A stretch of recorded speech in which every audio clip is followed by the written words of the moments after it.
Welcome to this week Evergrowth Biotech Capital Biotech Weekly Recap. In this series, we will share with you the latest update or latest development as well as upcoming development in the biotech sector. Here we'll feature the large cap biotechnology company as well as some of the smaller cap. Keep in mind that we don't invest in this company for both the small as well as the large company because there are certain criteria in our stock picking process that this stock does not meet. However, it could be a good investment for you.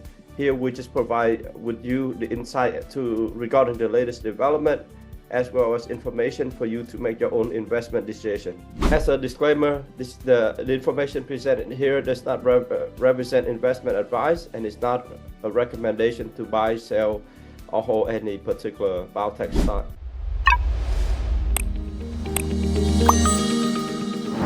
I'm Christina Bear. Welcome to today's Business Minute. Emerging biotech hedge fund Evergrowth Biotech Capital. We invest mainly in young growth biotech company that have their lead drug in the preclinical stage or early product stage because they have much more growth potential. There are new gene therapy being approved, gene editing drug, and then also innovative drugs to treat obesity, to treat diabetes, to treat liver condition, and also many novel or new drugs to treat cancer. Now, by investing in companies that are at the forefront of such innovation, we support the cause that will continue to deliver the hope and new drug and new technology that ultimately improve the quality of life for the patient. In our binary event forecasting strategy, we have a very high success rate, over 80% success rate. And by using that, we get able to position out properly and take advantage of those opportunities. Within 6 months, we have over 40% return. So in the coming year, there's a chance of even grow up to multiple year-fold in a very short time.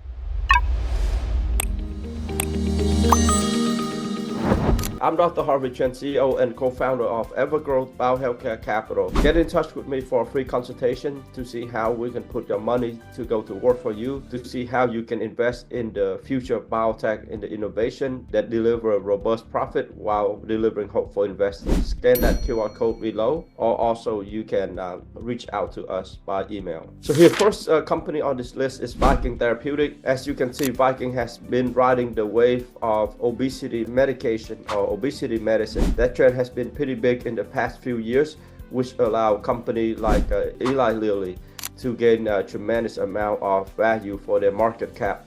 Viking Therapeutics is trading on NASDAQ under the stock ticker VKTX. So the company recently initiated a phase 2 venture oral dosing trial for VK2735, which is their dual GLP-1 and GIP receptor agonist in the tablet form. Now, this 13-week study will evaluate the safety, tolerability, and pharmacokinetic as well as weight loss efficacy in about 280 adult patients who are either obese or overweight with comorbidities. Keep in mind that in the phase 1 trial of this drug, it shows significant weight loss up to 8.2% in 28 days. At the same time, Viking is advancing a subcutaneous formulation of VK2735, that same drug, which showed significant result in its phase 2 trial, the venture study, with weight loss reduction up to 14.17%. And the company plans to initiate phase 3 development of the subcutaneous formulation in the first half of 2025. For the new obesity medicine, as you can appreciate, they show robust efficacy and also good tolerability or safety profile, which is different from the obesity medicine back in the days, like the fen-phen drug, which has only modest efficacy and then it shows damage to the heart valve. So there are more promise, more hope for this new generation, this new obesity medicine, and it'll be interesting for you to keep your eyes on the latest development in this niche.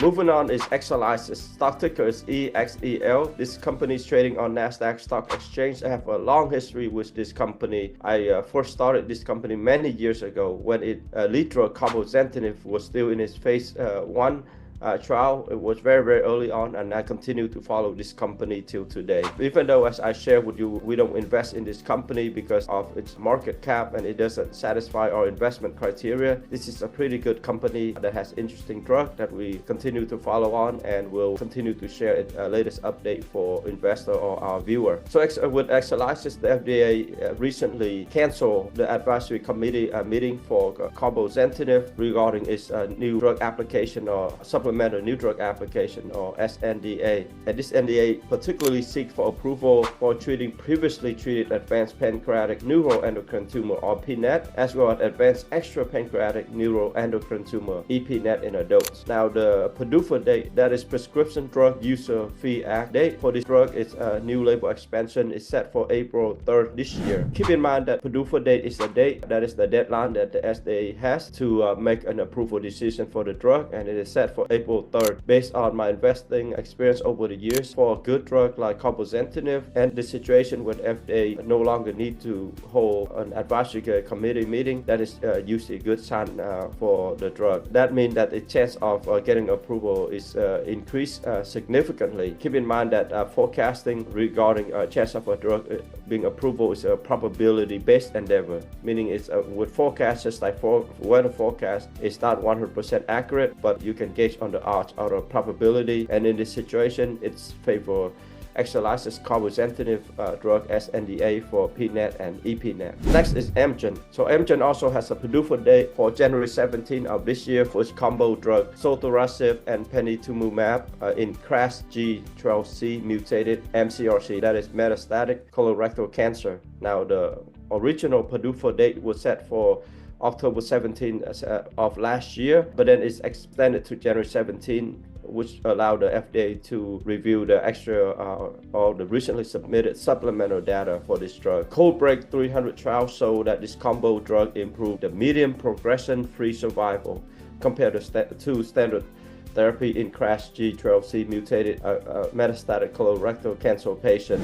So in this situation, with the FDA extending the time that they need to review this combo drug due to new supplemental data, it does not mean a non-approval. I'm not going to make a forecast on this upcoming event, but from the trend that I observe, whenever there's the drug show an improved median progression-free survival, that's a good sign. But even better sign is if it shows to improve overall survival data. We don't have that data here, but regardless of not having the overall survival data, and improves progression-free survival data is a good sign. Now, let's say if this drug combo is approved, don't expect a big jump in Amgen because the company is already a large cap company. For a company that has large cap, an approval event does not substantially increase the value of that company. Hence, the market sentiment does not drive the share price up significantly. Next, we'll have the JP Morgan Healthcare Conference that is set for this January 13 to 16 in San Francisco. Now, this event is interesting because it's connect all the key player for the emerging fast growth company, also innovative technology creator, as well as the investment company all together. For a biotech company, this is very big event. There are many companies that will present at the JP Morgan Healthcare Conference.